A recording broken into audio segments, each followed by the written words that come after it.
is Anthony Williams. I'm the executive editor for the Global Solution Networks program at the Martin Prosperity Institute. We're housed at the University of Toronto, and for those of you who are joining us for the first time, I'll just say a couple of words about the GSN program before introducing our guests for the webinar this morning or afternoon, depending on where you are in the world. The Global Solution Networks program is a non-profit research initiative supported by governments, companies, foundations, and international organizations around the world. Our research examines the changing nature of problem solving in a global and increasingly complex world.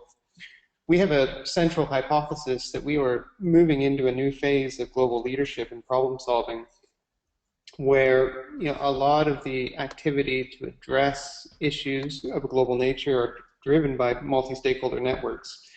Networks that use technology to assemble a greater diversity of skills, knowledge, and resources than one institution could ever marshal on its own.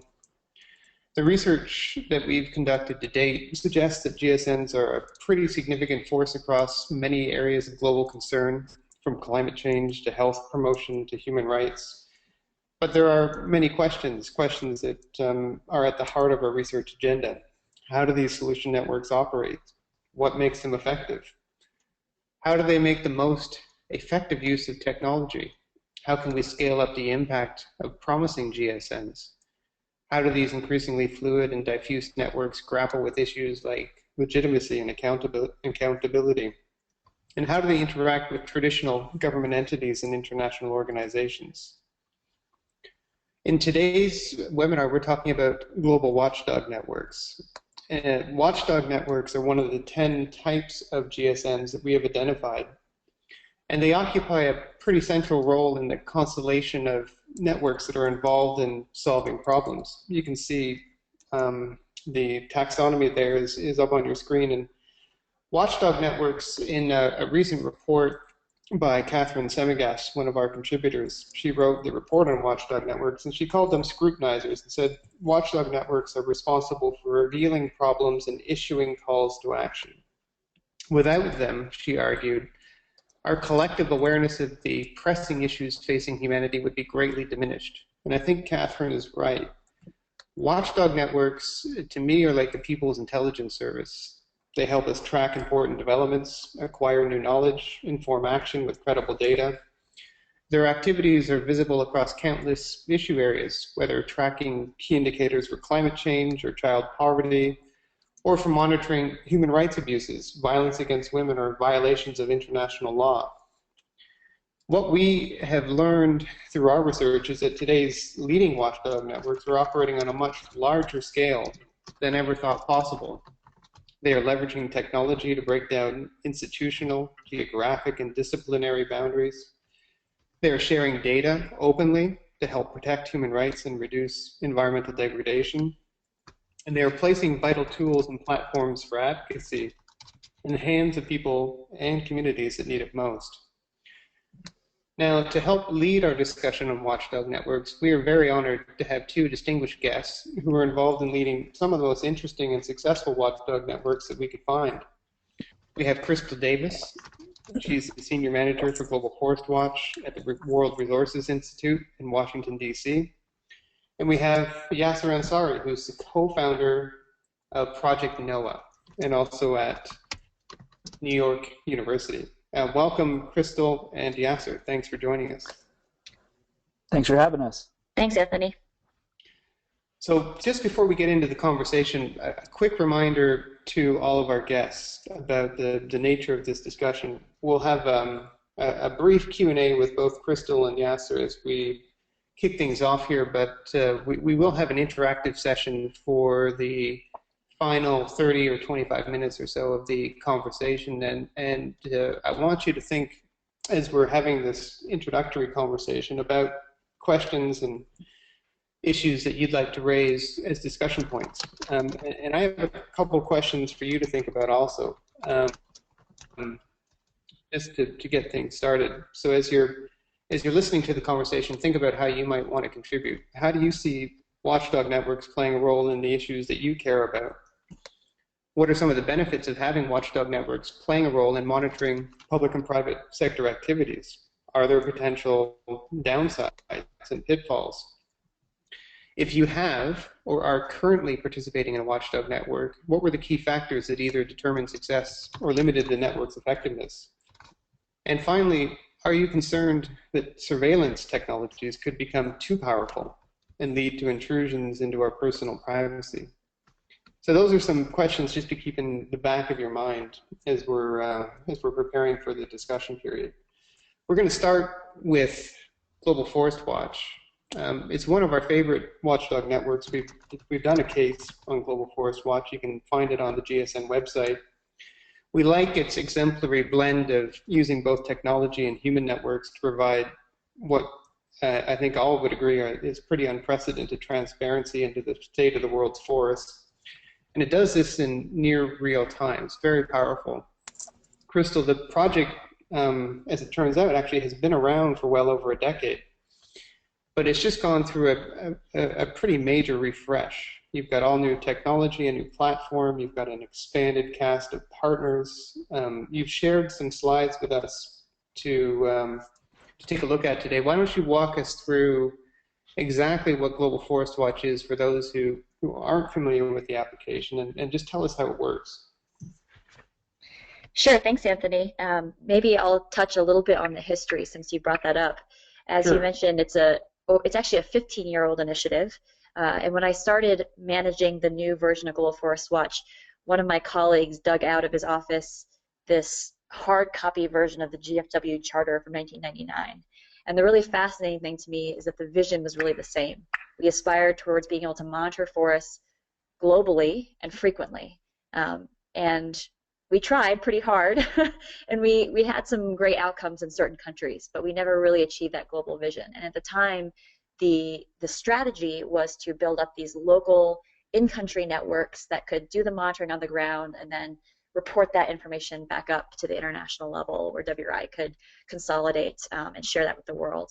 But it was a difficult and sort of big task. But we realized maybe 2 or 3 years ago that technology had really begun to change so much that we might actually be able to achieve that vision for the first time. So as you mentioned, we just now launched this new version of Global Forest Watch in February of this year, and we have over 40 partners on board. They include companies and organizations like Google, Esri, the United Nations Environment Program, and the University of Maryland.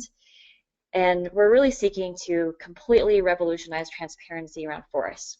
So deforestation, when you think about it, is typically very remote. It's out of sight and out of mind. And by the time we find out where deforestation is happening, it's usually years too late to take action. And those who are responsible for the deforestation are long gone. So with Global Forest Watch, we're really fundamentally changing this paradigm. For the first time, we can see where trees and forests are being lost anywhere in the world with very frequent updates. So there are sort of 3 key components to the Global Forest Watch initiative. I'm going to talk about each of them. There's the data, the online platform, and then there's the action around the data. So starting with the data, GFW brings 2 critical new forest monitoring data sets to the surface. First, we have data from the University of Maryland, which shows annually updated tree cover loss at 30-meter resolution for the entire world. So if you imagine the entire world broken into 30-meter by 30-meter squares, that's pretty impressive coverage at very high resolution. And then the second data set is a monthly tree cover loss alert system at 500-meter resolution for the entire tropics. So you gain temporal frequency there, but you lose a little bit of the spatial resolution. And that's just due to the nature of the satellites that we use, the imagery we use for those data sets. So just a few years ago, it was really just a pipe dream to be able to have this kind of data, very high resolution, frequently updated, and global coverage. But as the cost of satellite imagery has gone down and cloud computing technology has improved dramatically, we're now able to analyze and process petabytes of imagery in a matter of days rather than years. So this is truly a big data solution. And Crystal, I recall we had a conversation about this as you were preparing for this relaunch, and you told me that in many countries, you were lucky if you got an updated snapshot once a year, and in some countries, you didn't even get snapshots updated that frequently. So this is a huge sea change. It's an amazing jump in performance in terms of what you can do. Yeah, just for a recent anecdote, I was speaking to one of our partner organizations in Nepal, and across the Himalayan region, the last time any kind of land cover assessment had taken place was in the 1990s. So it's a pretty drastic jump, as you said. So I was going to dive into the GFW platform now. So the slide that's currently up on the screen is the home page. And essentially data isn't useful unless it's freely accessible to anyone who needs it, and it's available in formats that are both easy to understand and also very relevant for the decisions that need to be made. So the GFW platform allows users to dynamically visualize data, conduct an analysis on the fly, subscribe to email alerts for their area of interest, or contribute their own information, so georeference comments, photos, and videos from the ground. So if you go to the next slide, number 2, you'll play this video here. It's a little GIF clip. This is what you're seeing here is the monthly alert data. I just run the time slider from 2011 to 2013. You can push play again, maybe just to run through it again.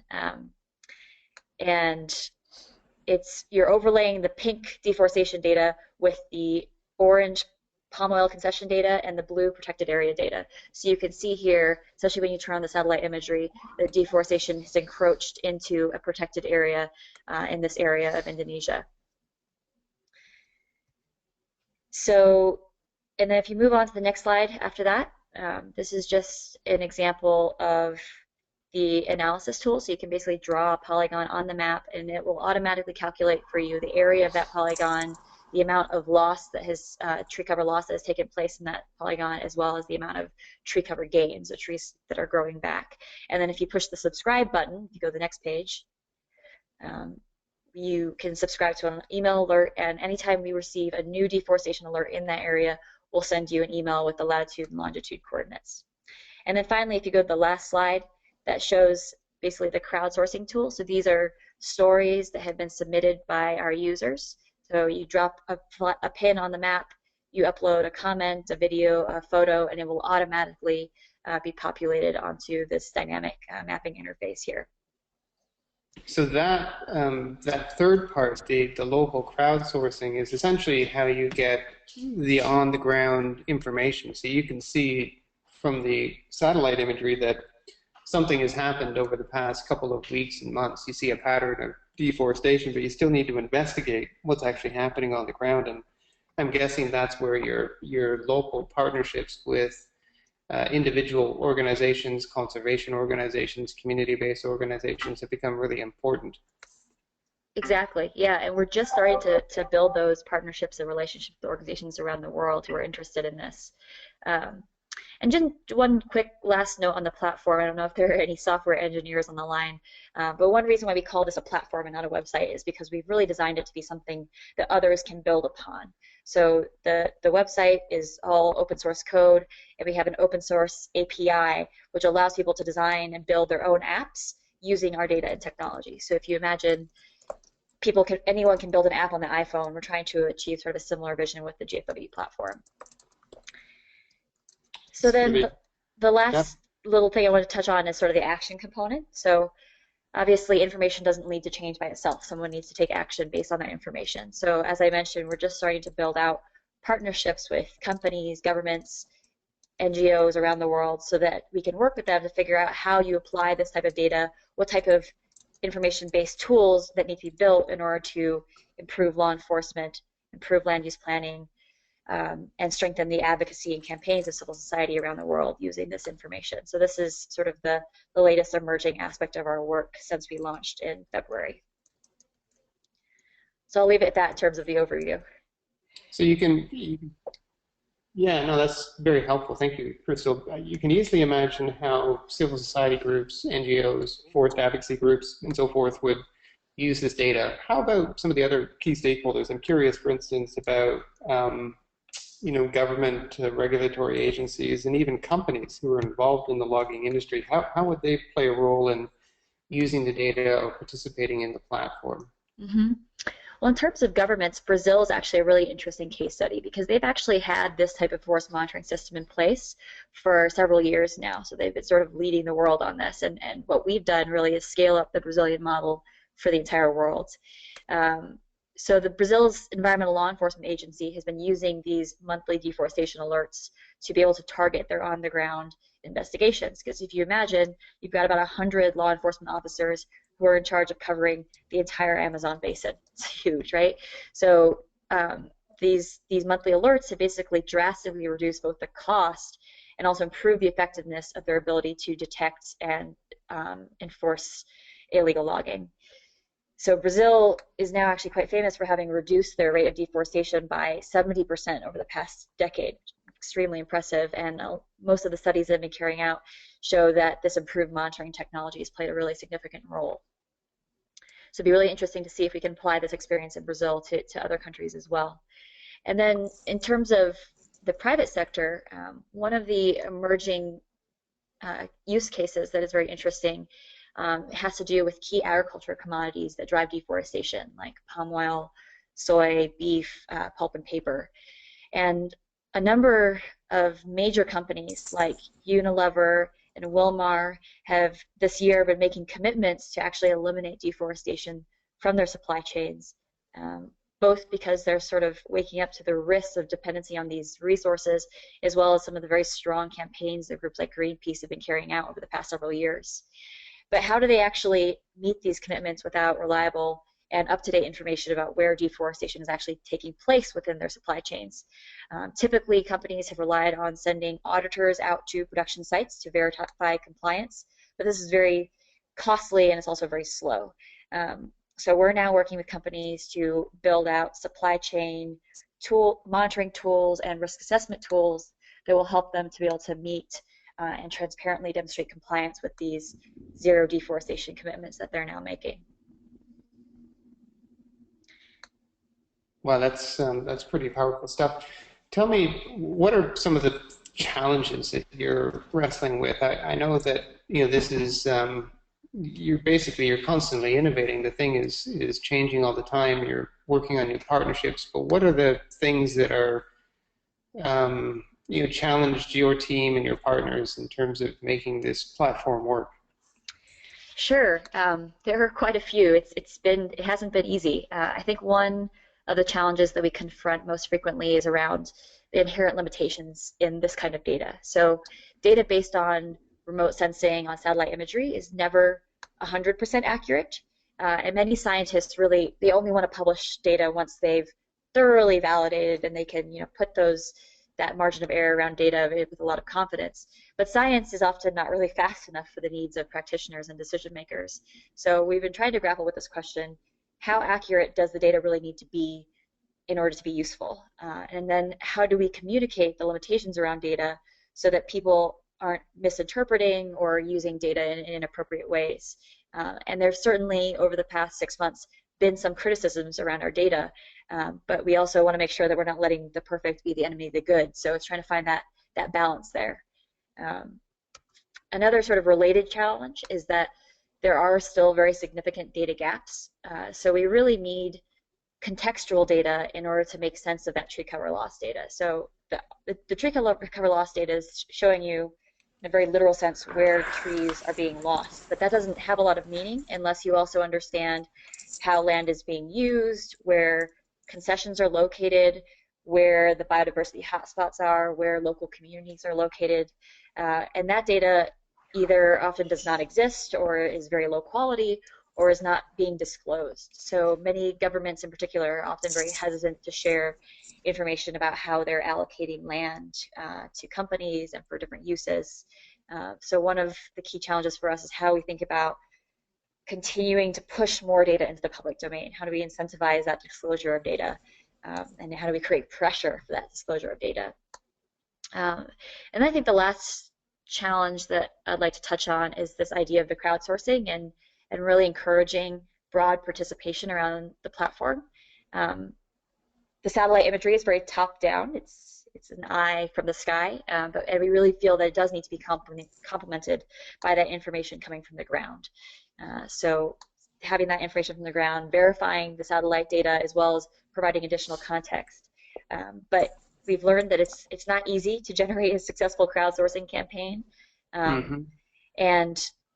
But to us, it's really key, right? Because there's only so much reach that WRI as an organization can have. And if we really want to have impact at scale, drive action at scale, we need to find ways to empower networks and communities of participants around this platform we've built.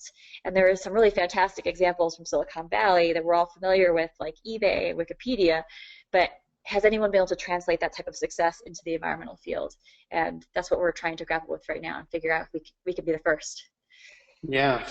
Well, that's such a relevant point to end with, in part because I know Yasser is going to have a lot to say about the crowdsourcing of data and information, because that's in part what Project NOAA is doing. And so we're going to segue into him, but I can imagine that in that challenge there are big issues there in terms of raising awareness about the platform, building the capacity to use it, convincing people that there are benefits, that if they spend time actually uploading information, that it will be acted on in some meaningful capacity. So I can see how that is a challenge, and maybe Yasser and the community that are on the webinar will have some ideas for you. So Yasser, let me bring you into the conversation. Thanks again for joining us. I know that Project NOAA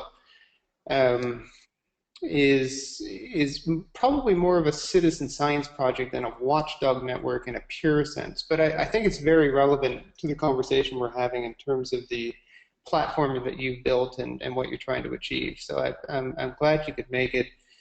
When we were talking about Project NOAA, you said that it was essentially bringing together two of your key passions. You said you had a love of nature and a fascination of with mobile technology. So tell me about the kind of marriage that these two passions ultimately has made. What is Project NOAA for people who haven't seen it yet?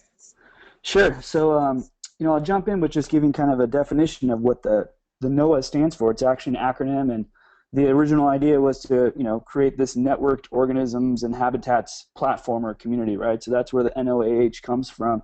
And like you mentioned, I originally started off my, educational pursuits as a molecular biologist. I did some plant research for a while at the Salk Institute in San Diego, and then I ended up leaving the laboratory for a variety of reasons, but I moved into kind of mobile and telecommunications. I worked for some companies like Qualcomm, developing products and services for them, biochemical sensors and gaming devices and different sorts of software and stuff. And so, the reason why I moved to mobile was because I was so fascinated by the intimacy of the devices that were out there and the impact that this technology was having on the world.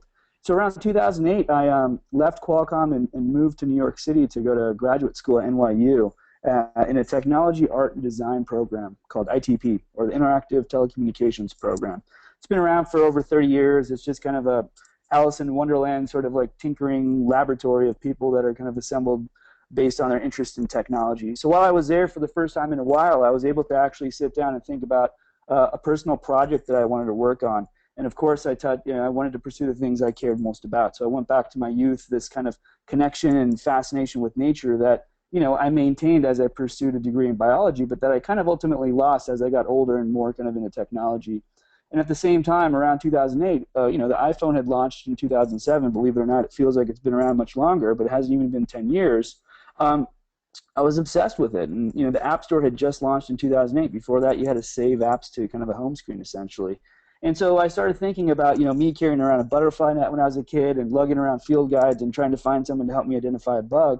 And so what I set out to do was basically create a digital butterfly net, and that's where Project NOAA came from. The problem that I was seeing was I was talking to a variety of scientists who were trying to engage the public, people outside of their sphere of like scientific experts, and they were also trying to collect valuable pieces of information. One website wanted you to download and print out a PDF, fill it out, and physically mail it back with some observations. Other websites wanted you to do all sorts of interesting kind of clicks and buttons and pushes and stuff to try to collect data. So the platform started off, with three kind of main modes in mind. One was I wanted people to share their encounters with wildlife. Wherever you may be, whatever time of day, you take a photo of it, you share some notes, it goes into the system. And that's kind of the first pillar of Project NOAA. The other part of it is that if you don't know what you're looking at, that's totally cool. You can flag it for identification, and someone in the community can help you identify exactly what it is, or point you in the direction saying, hey, that reminds me of a bug that I saw over here. Maybe it's related. And so we have these kind of like communities of people working together to identify species if there is an expert present to bring in that information. The other part of it, which touches on helping out these scientists and researchers I was communicating with, was to create this notion of what we call missions. And missions are specific data collecting tasks. They can be for fun, or they can be for actual scientific investigation and inquiry. And so you can participate in missions. We have missions with partners like National Geographic BioBlitzes, and the Wild Foundation and the Charles Darwin Foundation and things like that. The National Moth Week folks. We also have tons of missions around schoolyards and classrooms with after-school programs and that sort of stuff. And some have been created by our community members as well. We have wonderful missions around documenting animal architecture. So we're talking about hives and burrows and webs, and just mimetic animals, great animal mimicry and that sort of stuff. So these become specific things you can embark on and participate in with a little bit more focus. Now the third pillar of Project NOAA really is this location-based field guide. So wherever you are in the world, you can see what the community has shared. And today, Project NOAA is a community of over 250,000 registered members. We've collected over 1 million geotagged photos, all individually shared. We don't have any sort of bulk uploading option, or we're not pulling in data from any other sort of data sets. It's all user-generated, community-generated content covering all the continents in the world. And that's really where it all comes from and how it started. And if you pull up my first slide, I'll kind of talk to you a little more about kind of how that's evolved. So like I said early on, it was really about helping kind of collect data and that sort of stuff. And what we found was that I was personally really passionate in getting a new generation of nature nerds going.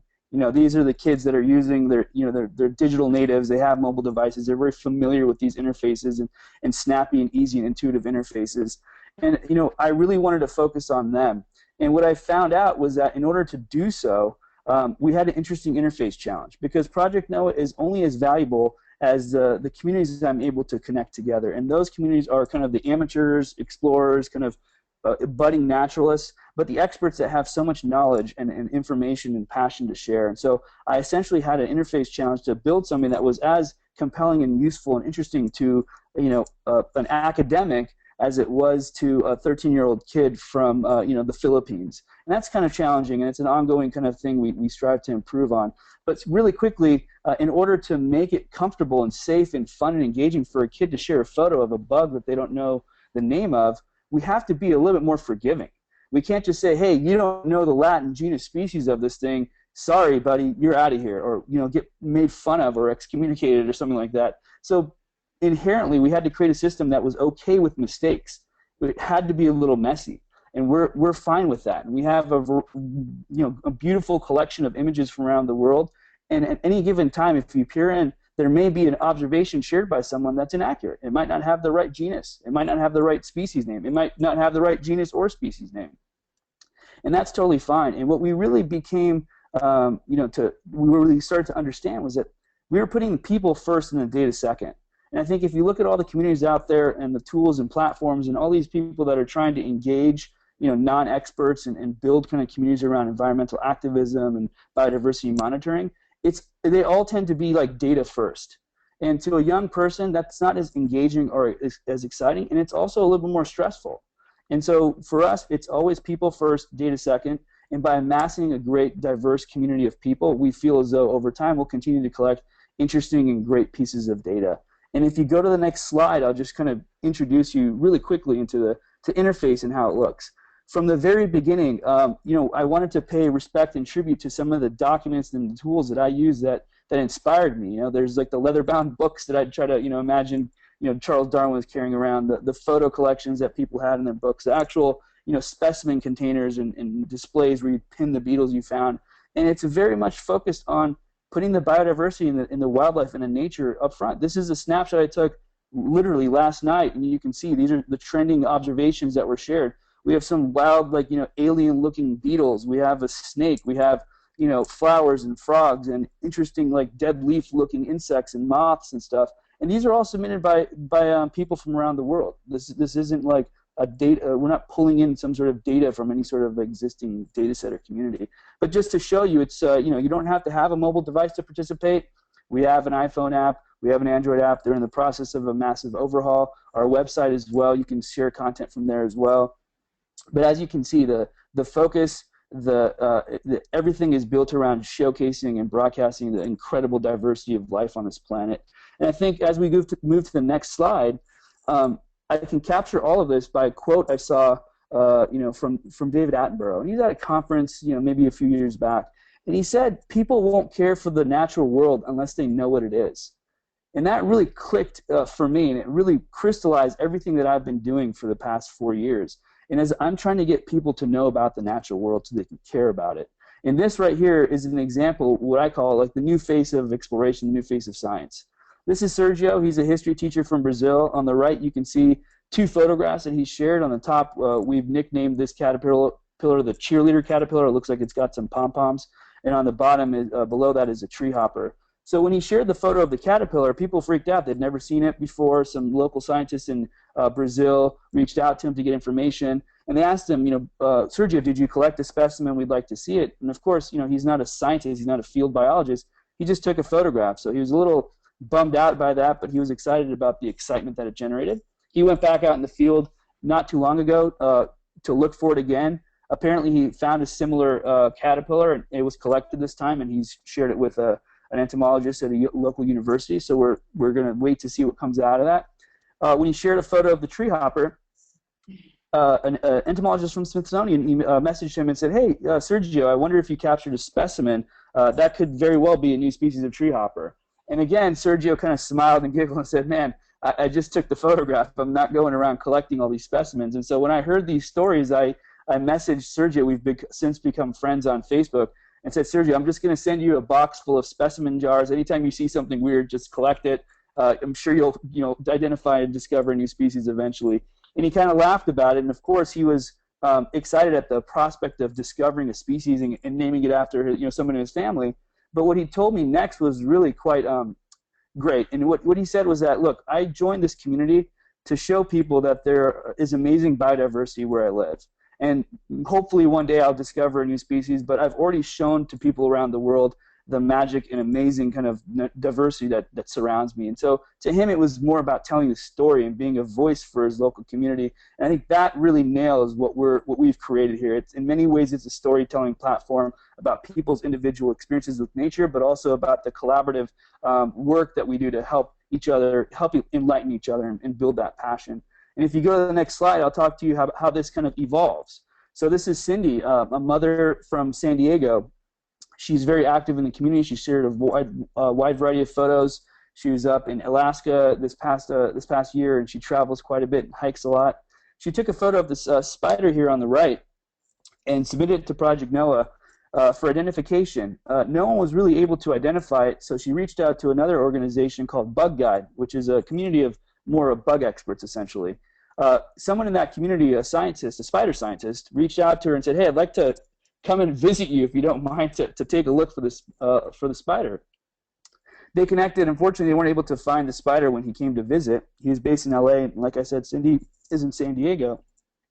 A week later, Cindy's daughter came across the spider again. They captured some specimens, mailed it to this researcher in Los Angeles, and as you can see in this little snapshot here, it turns out this was one of the first documented species of this particular invasive spider in Southern California. Cindy made the first observation in San Diego. I believe the scientists in LA made the first in Los Angeles, and she is now published in a scientific journal here, the Pan-Pacific Entomologist. So again, starting with bringing in people, eyes and ears, getting them excited about exploring and sharing, and then allowing the experts and stuff to communicate and connect as well. And these sort of serendipitous kind of interactions start to take place. And in many ways, we're trying to engineer that sort of serendipity. That's a great example of how someone's just simple observation, and this was actually literally in her own backyard, the spider. She discovered this, she shared it, and because we were able to kind of attract both experts and amateurs, this sort of breakthrough was made. And if you go to the next slide, I'll show you how all of this is evolving beyond just kind of sharing observations and potentially making scientific breakthroughs. This is Tina from Sweden. She's a former military in Sweden, she took a trip to Swaziland to a nature reserve called the Mlawula Nature Reserve. While she was there, she was just absolutely just blown away by the incredible diversity of life there, the wildlife that she encountered. But she was also disappointed and frustrated because it seemed like there wasn't much like activity there, or support, or maintenance, or engagement there on the ground. And she looked at this educational wing, and it wasn't really kind of alive. And it seemed like there was so much more that could be done. So she took it upon herself to put together a formal proposal to the National Trust of Swaziland to say, hey, look, I want to use the Project NOAA platform and this idea of missions that I talked about earlier to create a community engagement plan where visitors of the reserve can share their photographs, and we can use those photographs to kind of reinvigorate the educational endeavors of this particular reserve. So she put together this big proposal. She emailed me saying, hey, Yasser, do you think Project NOAA would be okay with this? I'm using your name. I'm using some sort of... I said, Tina, of course. This is like an amazing opportunity. I commend you for doing it, And so she got approval, and she was in Swaziland about 3 or 4 months ago. Another member from Project NOAA met her. She, along with other people there, created the mission, established the mission, loaded it with a bunch of observations there, and now her next phase of the engagement is to now use that for some more educational endeavors as well. So this is one woman who's basically starting her own environmental, activism group. We have other people that are kind of doing similar things. Like an individual in Colombia who's trying to resist the development of a hydroelectric dam. He basically created a mission to document and showcase the wildlife that would be destroyed or displaced by this dam if it were to be created. Will this guy in Colombia, prevent or succeed in preventing the dam from being built? Who knows? But to me, these are like, when you step back and take a look at it all, there's this notion of a new form of environmentalism. I think a long time ago, not even that long ago, when you threw around the word an environmentalist, I think many people had a similar view as to what that person may look like, or what they might be wearing, and what they might be thinking. A tree hugger hippie with Birkenstocks and a tie-dye shirt. That's changed a lot. And I think today this new environmentalism is a million different people participating and engaging and making an impact in their own ways. Tina is one person. She's doing her thing. This guy in Colombia is doing his own way, and lots of other people are doing it their own way too, through after-school programs, through sharing some photos, through creating bird-watching groups and that sort of stuff. But collectively, this becomes a backdrop, this becomes a community, and this is where I think a lot of opportunity to mobilize a new generation comes from. I think the next slide is my last slide, and I can just... Yeah, I'm going to ask you just to pause there just for a second, sure. Because I want to invite the group to get into the discussion before we run out of time. But it's an amazing story. You've highlighted the importance of youth engagement. You've talked about the role of Project NOAA in education. You've talked about new scientific discoveries. You've now just given us a few powerful examples of how this can support environmental activism and new ways of new models or new approaches to engaging environmentalists. So I'd like now, if people on the line would like to pose questions or make comments, there's a pretty simple way to do that. You just click on the hand button to raise your hand to get involved in the discussion. We'd love to hear from you, so don't be shy.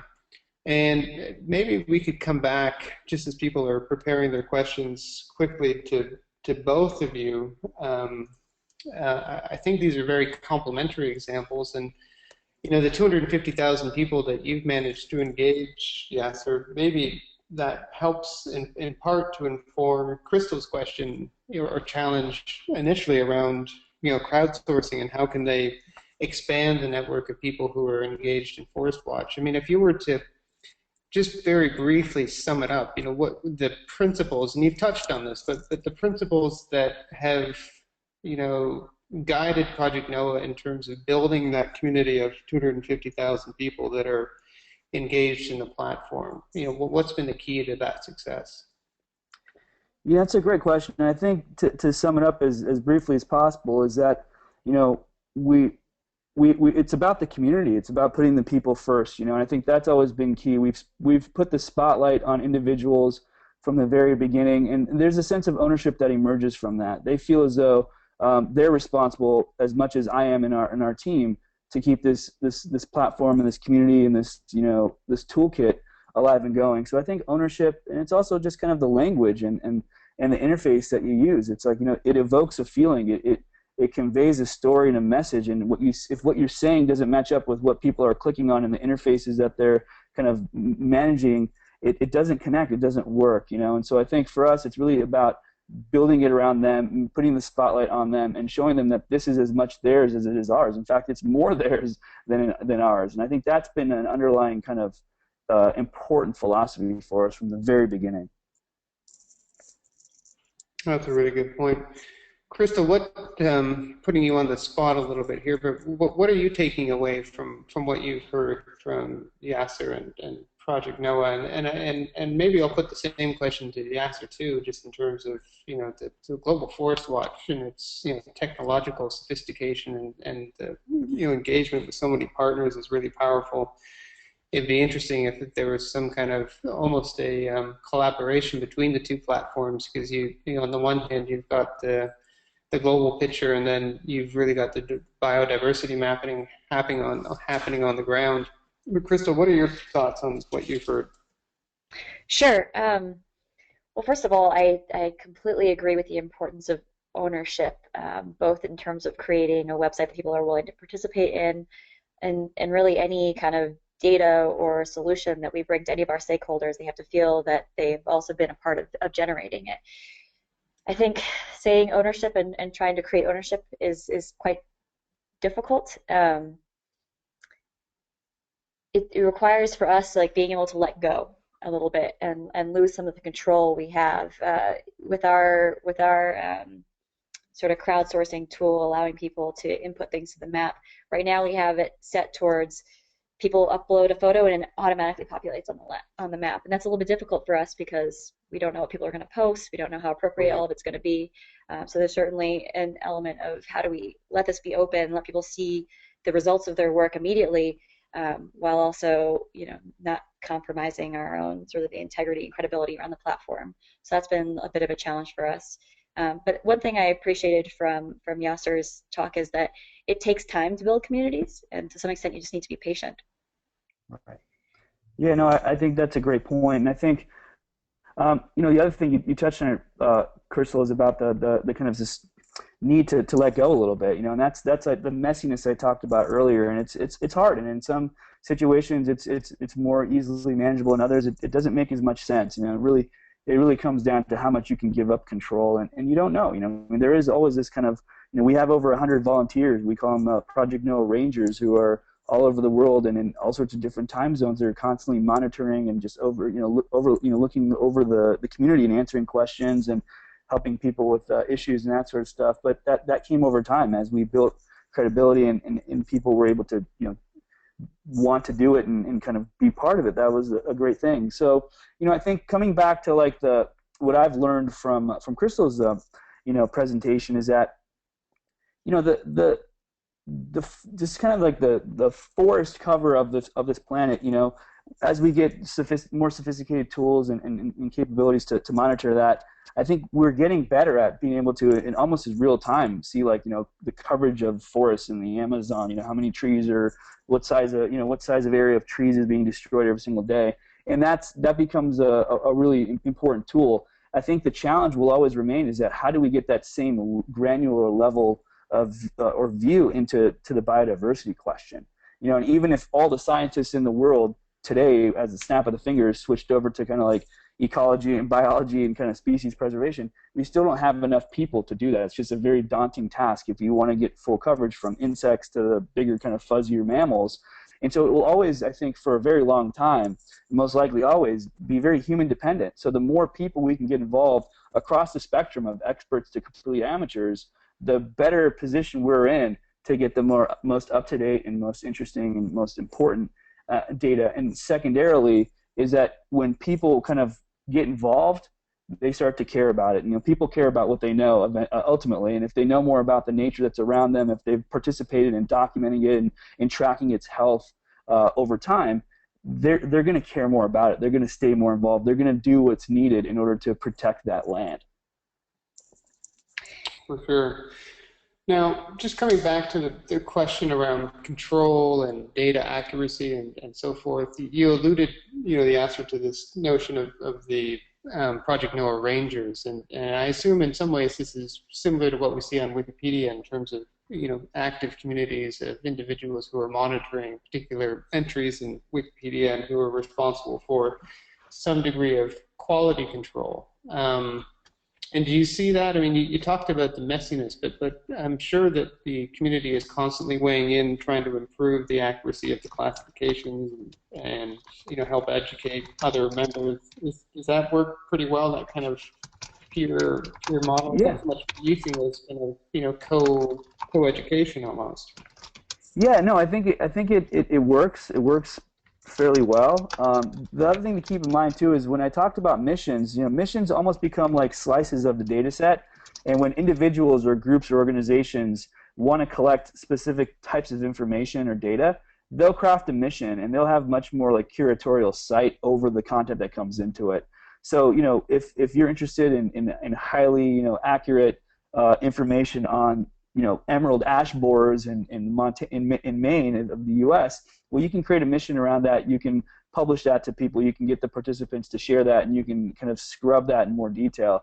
So from a smaller kind of individualized perspective, we have kind of a mechanism in play for that. From a larger perspective, yeah, I mean it's more open, and people are sharing things that have a lot of the people have a lot of information about what they're sharing, and others don't. And I think the Rangers play a good part in that. And we're always striving to improve that. But like I said, we're always gonna have some portion of our data set kind of in flux. And sometimes it's because we're checking in with someone and she doesn't come back to us for a week. So for that week, this kind of observation is an unknown or potentially even inaccurate state. But the other thing to just add on top of that is, like in general, these sorts of communities, you have a small percentage of people that are these super active super users. 10 to 20% of the people could be responsible for like 75-80% of your content, and that's just from the inbound photographs, but also from the species identification perspective, right? So we have individuals that wear all sorts of different hats. We have people who just come in and share thousands and thousands of photos. We have people that come in and don't share any photos, but all they do is they go through and try to identify species. It becomes like a game to them. And then we have people who I think are as important, are cheerleaders. They're like, wow, what an incredible photograph, or oh my gosh, that reminds me of Sergio's photo over here, and they just kind of connect it and keep the enthusiasm levels high. So like I said, and then we have the experts on top of that. Sometimes some of our top bird identifiers, like one of our top bird ID guys is a 17-year-old kid from Georgia. He's self-taught bird expert who's identified probably 5,000 to 6,000 bird photos that have come in. And so, it's totally collaborative, and everyone kind of wears a different hat. But because of that sort of kind of motion, sometimes things are a little messy, and we're okay with that. And it's largely because of we're constructed in a way to be okay with that. We don't have the same. Although I'm affiliated with NYU, this isn't a university initiative, right? So we don't have that same level of scrutiny from a NSF or NYU grant or something. Yeah, interesting. Now, hey, Anthony, would I be able to ask a question? Of course. Thanks. Yasser, you mentioned it's like a game to them. I've noticed sort of one of the buzzwords of the day is gamification, this idea that people contribute more when you provide rewards, whether it's earning a badge or something more substantive than that. And I was just wondering if you've thought if gamification is a strategy that you use on Project NOAA, or if not, it's something you're considering using? Sure. Yeah. I mean, we've been using this patch mechanism in award for a very long time, and they were kind of, in some of my slides you could kind of see them. They were like little elements. Like the first slide with all the people, there was a heart-shaped Earth on there. That was one of our patches that we deliver. And so yeah, exactly. If you look at the screen, that's one of our patches. Yeah. So we have like kind of a couple groupings of patches. We have like observation-based patches. So the more you share, you start as a tadpole, and then you get to a cub, and you eventually a National Geographic Explorer. We have mission-based patches, exclusive patches for like National Moth Week. So during that week, if you participate and share photos of moths, you get the exclusive Moth Week patch. We have kind of like milestone ones as well. If you help identify a certain number of species, if you're in the community for over a year, you get the Deep Roots patch, things like that. So we do have a variety of incentives, and I think the gamification, game mechanics thing has just been, it's been kind of like this. You're right, like a buzzword. But if you saw the Apple Watch announcement and the fitness tracking stuff, I mean, it's still very powerful. Like, they have these really beautiful awards that you'll earn as you kind of do more fitness level objectives and stuff through the new Apple Watch interface. They're important. I think the way they are implemented and kind of the how they're kind of structured are important too. We kind of looked at around like, how can we recognize people? We also have like specialist patches as well. So if you've shared a lot of bird photos or mammal photos, you'll get that bird patch or that mammal patch, and that becomes almost like a reputation. So when I see Crystal's profile and she has the bird patch and the reptile patch, I know that she has shared a lot of observations in that area. So it was a way for us to not only reward our community members, but also let other community members quickly, at a glance, see what this person is interested in what they're all about. So I think when done well, they can be very strong. But if it becomes too much of a game with not a clear purpose and it's easy to get things and all sorts of things kind of mishmashing, the value of earning the patch and the recognition you get for displaying it, it kind of decreases. That's a great question. Thanks.